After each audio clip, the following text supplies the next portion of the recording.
Hello everyone, we are here with a new video in our video lecture series about extensions of Petri-nets, and today we are going to look at hierarchical Petri-nets. This is a direct continuation of the paper I already presented. You can find this in my channel. That's the joint work with David Spivak about guarded Petri-nets. We basically will prove here that hierarchical Petri-nets are nothing more than kind of sub-thing of like a kind of guarded Petri-nets, basically.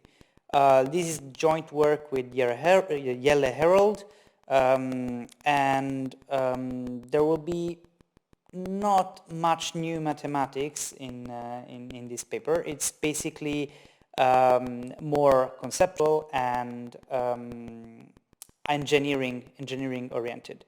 I also have to thank John Baez for correcting me and telling me that the right English word for this is hierarchical and not hierarchic, like I thought. So this will be, I think, a short-ish video because there's not much math to do. First things first, what is a hierarchical Petri-nets?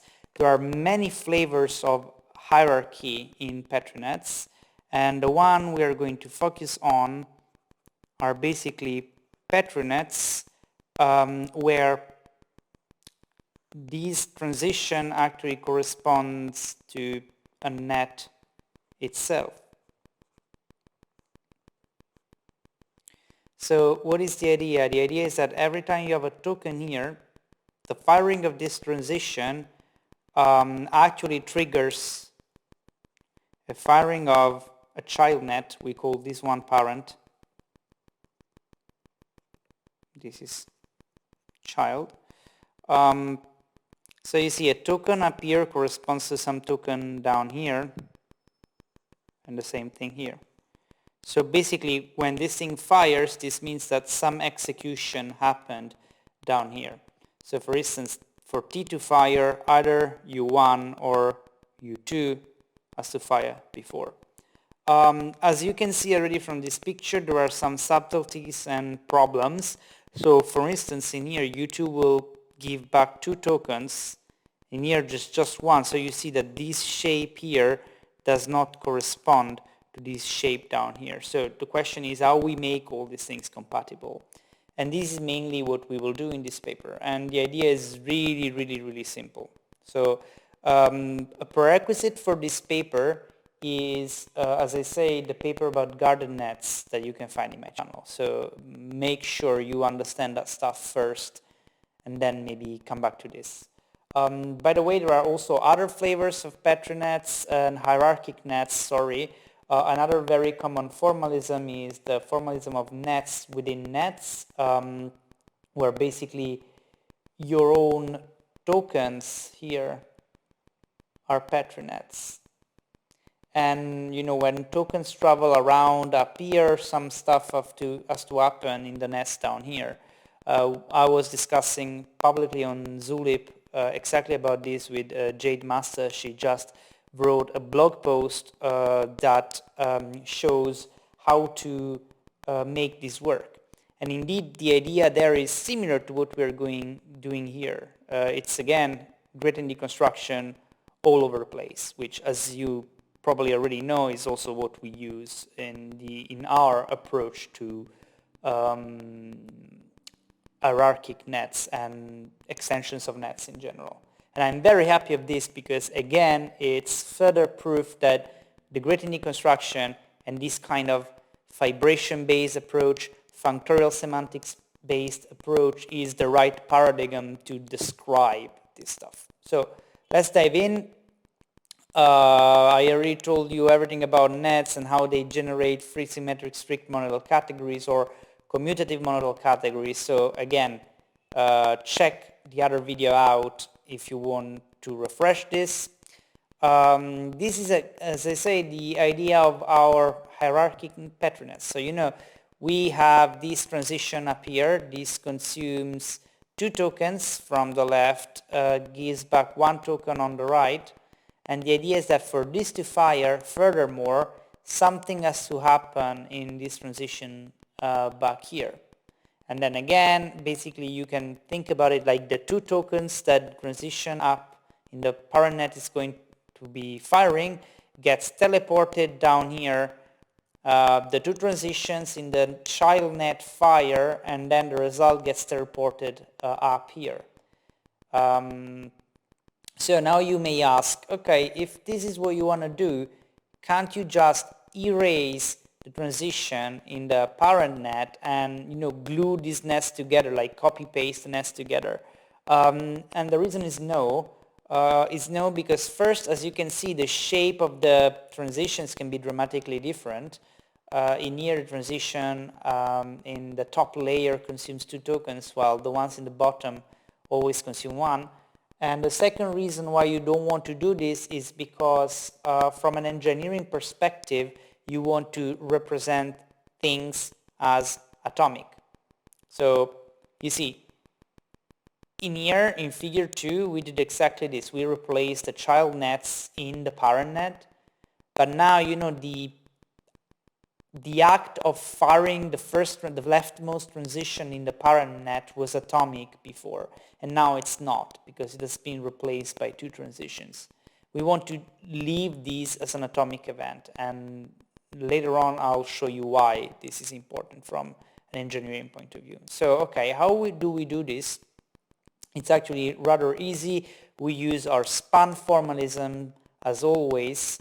So we basically take this net, the parent net, we generate the free symmetric strict monoidal category associated to these nets that represents the net's executions, and we map it to span with a functor that is strict monoidal. Compare this with the presentations and papers about mana nets and bounded nets. Those functors were lax or lax monoidal lax. This time our functors are strict monoidal. So this is a local kind of semantics. We are not using non-local semantics in this example. And okay, so this is what it looks like. This is the semantics in span with strict monoidal functors. So to each token we are mapping to each place a set that represents the properties that a token can have, and to each transition we map a span. So you see that this is like a proof-aware kind of thing. To fire this transition, you need to have a token in the right property, and you have to specify which path you are taking. And this is the key of everything, because the idea was, okay, what if as witnesses here we use executions from another net? So it's like, to fire this transition down here, you have to provide me as witness an execution of some other net. This is compatible with this idea that the semantics in span represents guarded Petri nets with side effects, where the guards do not depend only on the token properties, but also on the side effects that are represented by the choice of path. So what we do is, this is the span that we build. So let's go in detail. How does this work? Well, the first thing that you have to know is that basically you can represent a free symmetric strict monoidal category within the category span mon, that is span of monoids. That is, a symmetric monoidal category is a bimodule in span monoid. Now, it's not important to know what a bimodule is. It's basically, you can represent, it's basically just a span with some further properties. It's a span where the tip is a free monoid and the feet are free monoids. And you can interpret this as the tip of the span is the monoid of your morphisms. The feet of your span are the monoid of objects of your category, and the legs are domain and codomain. So you are taking basically a string diagram in the tip and you are sending it to its domain and codomain in the object monoid. So the first thing we do is, for each transition in the parent net, we select a child net that we want to be used in the hierarchy. We generate the free symmetric strict monoidal category associated to the child net. So let me give you an example. If I have T1, T2, I will need two nets, and T1 and then T2, and these are the children that I will attach to this transition. And then I'm generating the free symmetric strict monoidal category from these nets. And now I'm representing this as something in span that I write this way. And T2 arrows and T2 objects. These are domain and codomain. This is T1, sorry. And this is and T2 objects and T2 objects and T2 arrows, domain, codomain. We call this the span generated by this child net, and this is in here, it's in the center of this picture, okay? But now the problem is that you see that we need to send these things to sets, so this will correspond to a set A, this to a set B, this will correspond to a span, same thing here. And now you see that we have a compatibility problem, because this is NT1 and T1, this is NT2 and T2, while, you know, in here they should basically have the same B. This thing and this thing should be the same. So how do we glue together? It's very easy. We need to provide some stuff around this net. And this is exactly what we do here. We are basically mapping each place of the parent net to a set of acceptable states. These are FA and FB, for instance, for this net here. This goes to FA, this goes to FB. And now we are basically creating two spans where this is the FA, the left leg is the identity function here, and on the FB span, the right leg is the identity function, and the inside legs, these are denoted with the play symbol and the stop symbol, are basically mapping the tokens in the parent net, the properties of the tokens in the parent net, to objects in the child net. So what we are doing here is exactly saying that, if I have this will correspond to a span. Let's call this T, f of A, if this is A, f of B, if this is B. Now you see, inside this thing we have always the same object. So, this is f of A, f of B. In here we say that this T was mapped to a net that looked like this. And now what I'm saying is I'm composing this net with two other spans where this is the equality and this is picking the object corresponding to the token. So I'm saying if this token has property A in FA, this will correspond to an initial state I, for instance.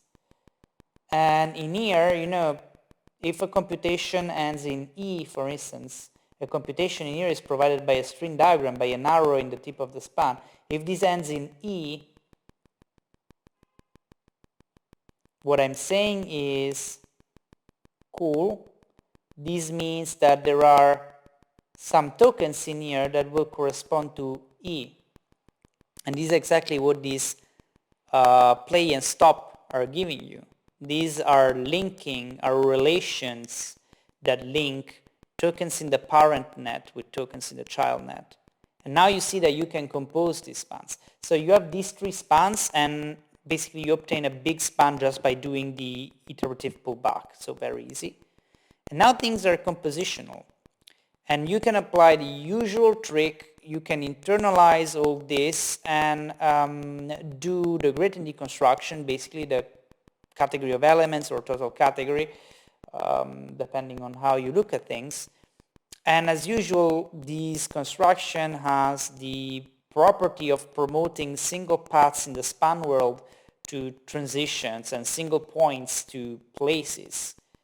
And in this case, what we are doing is that if we start with a net that looks like this, and like maybe we map it to something like this. Okay, so this is the mapping that we do. Now when you apply the grating deconstruction, what you get is this. 1, 2, 3, 4. So what's going on here? Let's call this T1, T2, U1, U2. This will be T1 and then U1. This is T1 and then U2. This is T2 and then U1. This is T2 and then U2. So you see that the grating deconstruction is indeed copy-pasting the child net into the parent net, but is doing so by preserving the atomicity of the transition in the big net. Because now we have 4 atomic transitions basically. And why is this important? This is important from an engineering point of view, because imagine that we want to implement this net formalism in a decentralized system, for instance, like for smart contracts. So in a smart contract setting, for instance, we have that things are transactional in nature. So we have a user and here on the left and a smart contract on the right, which is a Petri net. And the way the user interacts with the smart contracts is via messages. So let me see if I can maybe zoom in a bit. Yes. So you see the way this works is the user has an address and it sends a message to the contract that has another address with a command like fire T1. So the contract fires T1 and replies by saying, okay, if the contract cannot fire T1, this transaction here is reverted. So it's basically contract says, no, I can't do it, and the transaction is dropped. This is also how a blockchain works. Like this is how Ethereum works, for instance. Like you send a transaction which asks a smart contract to do something, and if this something cannot be done because you don't have enough gas or something is out of order, you don't have the rights to execute that function, then it's dropped. Your transaction is refused by the miners. Now, why is this important? Because in our setting, these hierarchical patterns now look like this. It's like the user sends a command to a smart contract, T1, and in the data sends what to do with the child net. And now this contract can use the data information to call another contract. The other contract does what it has to do and replies back. And now this contract replies back to the user. So now you see that in here all events are atomic. So it's made in a way that, for instance, if the child net reverts the transaction, then the transaction is reverted also in the parent net. So this is why this preservation of atomicity is really important. This is different. Like if you just copy paste things here, so if you basically copy paste this small net in the big net, then you can also just execute T1, for instance. While in this case you cannot. In this case the atomicity is preserved. So this is useful because if you want to create a network of smart contracts based on Petri nets, which is, for instance, what we are doing with Statebox, this is exactly the right semantics to analyze these things. And basically the Grating Deconstruction gives you a way to take all these things, bake it into a big Petri net, and then you can feed this Petri net to like Great SPN or whatever other model checking gadget is out there to verify that reachability and other conditions are honored in the right way. So this is very nice. You don't have any explosion of like reachability relations and stuff like that. Everything stays stable, and it basically just gives you a way to form complex networks of Petri nets acting in a hierarchical way that can be analyzed by tools that have been around for decades and are super optimized and super debugged. These process of hierarchical nets can be also like nested. So you see, you may have a thing up here and these as a child, and now these two things have children themselves of some sort. So how do you do that? Well, basically what you do is you take this and you can express this as a hierarchic net. So if this is n1, this is up here is n, this is n1, this is n11, and this is n12, for instance, then you can represent this net as a functor. This will be a functor from free n1 to span, call it f. But now I can do the Grating Deconstruction, take integral of f, take the integral of f representation in span mon of this, and you see now I can map this T1 to this thing. And so I can hierarchy, like iteratively, recursively do this. I'm not super satisfied of this because I think that somehow you lose some type awareness, but it's still a way, I mean, it works. I think this is a result that can maybe be improved a bit, and that is for sure object of future work. I was speaking recently with Fosco, one of my collaborators in these extensions of Petri nets kind of thing, and he was suggesting that maybe there's a better way to represent this using double categories and stuff like that. We will look into it, but for now we have this and we are reasonably happy. So yeah, that's it. I think this was faster than usual. So yeah, I hope you liked it, and I'll see you soon the next time when I have something new to present. Okay, goodbye everyone, and have a nice day.